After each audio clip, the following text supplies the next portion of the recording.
C'est quoi finalement un pass sanitaire? Je reviens un peu en arrière. C'est une incitation à la vaccination. Je suis contre le pass sanitaire dans le resto. Je suis contre le pass sanitaire pour emmener ses gamins à l'école. Je suis contre tout ça. Je respecte les doutes. Je pense qu'aux doutes, il faut répondre par la patience. Tout de suite, sans le délai de 2 mois, on peut être licencié très rapidement. On est dans le droit commun du Code du travail. La seule chose que vous avez à proposer de manière étroite, c'est du contrôle, de la police, de la matraque, des amendes, des papiers. Bonjour à toutes et à tous. Aujourd'hui sur Blast, je vais vous parler du pass sanitaire qui vient d'être définitivement adopté par les parlementaires. Vous avez entendu beaucoup de choses sur son application et les députés ont modifié certains points du texte gouvernemental. Alors on fait le point tout de suite sur ce qui nous attend. Accrochez-vous, c'est complexe. Après 4 jours et 4 nuits de débat, le projet de loi a été adopté à l'Assemblée nationale par 156 voix contre 60 et par les sénateurs par 195 voix contre 129. Il est 4h30 du matin, on va vers la fin de l'examen de ce texte où tranquillement on vient de décider que tout le monde pourra contrôler tout le monde à l'entrée des bars, des restaurants, des cinémas, des supermarchés et ainsi de suite. Alors déjà, le pass sanitaire, qu'est-ce que c'est exactement? C'est la preuve d'une vaccination complète, d'un test PCR négatif ou d'un certificat de rétablissement en cas de Covid.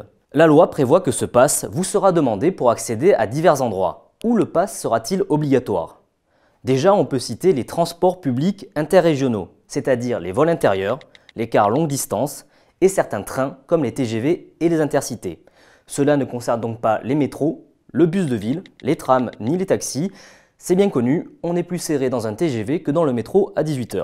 De même pour les lieux de loisirs, pêle-mêle sont concernés. Foires, salons, festivals, cinémas, bibliothèques, musées, s'ils accueillent au moins 50 personnes. Je suis contre le pass sanitaire dans le resto. Je suis contre le pass sanitaire pour emmener ses gamins à l'école. Je suis contre tout ça. D'ailleurs, je me suis prononcé très tôt, il y a des mois.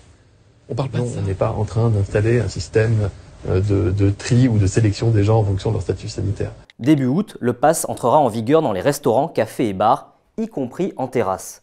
Il faut savoir que le Sénat avait voté une version du texte où la mesure ne s'appliquait pas en extérieur, mais la commission mixte paritaire est revenue sur cette décision. Concernant les hôpitaux, EHPAD et autres lieux de soins et établissements médico-sociaux, il vous faudra un pass. Cela s'appliquera pour les opérations programmées, les accompagnants, mais pas les urgences. Là aussi, les députés, dans un premier temps, avaient supprimé cette disposition, mais le gouvernement l'a rétablie en demandant une deuxième délibération. Évidemment, ce ne sont pas les médecins ni les infirmières qui vous contrôleront, mais des agents de sécurité recrutés pour l'occasion.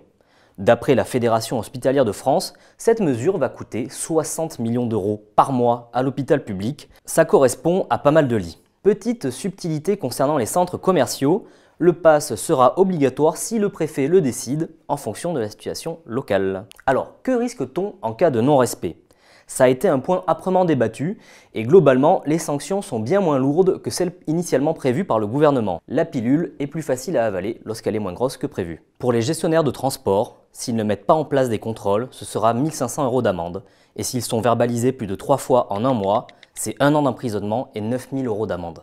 Pour les autres lieux, ils pourront être mis en demeure par l'autorité administrative, puis le lieu pourra être fermé pour 7 jours maximum. Et en cas de manquement à plus de 3 reprises sur 45 jours, même tarif et même peine que dans les transports. Et il faut savoir qu'à la base, l'amende devait être de 45 000 €. Et pour vous les usagers, l'utilisation d'un pass frauduleux sera sanctionnée par une amende de 135 € et 6 mois d'emprisonnement et 3 750 € d'amende si cela se produit à plus de 3 reprises en un mois.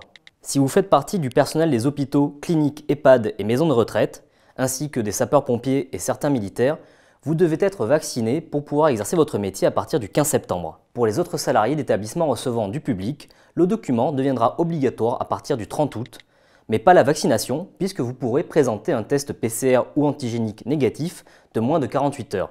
Attention, ces tests ne seront plus remboursés à l'automne. Ils coûteront une cinquantaine d'euros et si vous devez en faire un tous les 2 jours, je vous laisse faire le calcul. Moi, je pense que là, il y a un vrai problème juridique. J'attends de voir ce que va dire le Conseil constitutionnel, mais il y a un problème majeur. On ne peut pas demander aux employeurs, juridiquement, de contrôler l'état de santé, parce que ça revient à ça, de ses salariés. Autre mesure qui inquiète à juste titre beaucoup de monde. Pourrez-vous vous faire licencier en cas d'absence de passe? Eh bien non, les parlementaires ont supprimé la mesure. Mais les récalcitrants se verront imposer un congé sans solde. Enfin, même là, ce n'est pas clair. La commission a fait le choix de supprimer l'absence de passe comme motif automatique de licenciement. Mais en parallèle, Elle n'a pas non plus prévu dans le texte l'interdiction des licenciements pour ce motif. Écoutez la ministre du Travail à ce propos. Je crois qu'il faut être clair, ça ne veut pas dire qu'il ne peut pas y avoir de licenciement. Ça veut dire qu'il est moins encadré, peut-être qu'il pourra intervenir plus tôt. En tout cas, moi je suis convaincu... Tout de suite, sans le délai de 2 mois, on peut être licencié très rapidement. On est dans le droit commun du Code du travail. Plutôt inquiétant, même si vous êtes un salarié en situation stable. Par contre, si vous êtes en CDD ou intérimaire, une certitude, le texte prévoit que vous pourrez voir votre contrat rompu. Les précaires apprécieront cette rupture d'égalité. Avec cette loi, pour la première fois dans le Code du travail, un salarié devra porter à la connaissance de son employeur un élément de santé privée. Dernier point, concentrez-vous. En cas de test positif, l'isolement de 10 jours sera désormais une obligation légale. Le Sénat a prévu que ce ne sera pas la police qui contrôlera si vous restez bien à votre domicile, mais l'ARS et l'assurance maladie. Les contrôles ne pourront pas avoir lieu entre 23 h et 8 h et vous pourrez sortir entre 10 h et 12 h et en cas d'urgence. Si vous ne respectez pas, c'est 1 500 € d'amende et à l'issue des 10 jours, il vous faudra un test négatif pour retrouver l'air libre pour de bon. La vaccination est ouverte aux enfants à partir de 12 ans. Ils seront eux aussi soumis au pass sanitaire à partir du 30 septembre, mais il ne sera pas obligatoire pour accéder aux établissements scolaires. Moi j'ai envie de vous dire, si on pouvait mettre les mesures de passe demain sans même attendre une loi, je le ferais. Enfin, ces mesures sont adaptées dans le cadre du régime de gestion de la sortie de crise sanitaire en vigueur depuis mai. Ce régime est prolongé jusqu'au 30 novembre, date à laquelle ces mesures prendront fin, sauf si le régime est encore modifié entre-temps. Ces mesures, que beaucoup dénoncent comme liberticides, vont avoir un lourd impact sur la vie des Français. Cependant, le texte doit encore franchir une dernière étape, le contrôle du Conseil constitutionnel qui doit rendre sa décision le 5 août et qui pourrait retoquer une partie du texte. Autre problème, l'application de ces mesures, très complexes, reste encore floue. De nombreux professionnels ont déjà annoncé qu'ils ne contrôleraient pas leurs clients.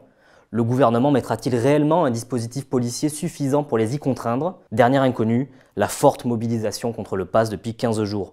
Si elle continue à prendre de l'ampleur, elle pourrait bien contraindre Emmanuel Macron à lâcher du lest sur ces mesures plutôt que prévu ou à serrer la vis encore plus fort. Voilà, si vous avez aimé cette vidéo, n'hésitez pas à vous abonner à notre chaîne en activant la cloche. Et si vous le pouvez, abonnez-vous à notre site blast-info.fr. Nous sommes un média indépendant, nous n'existons que grâce à vous.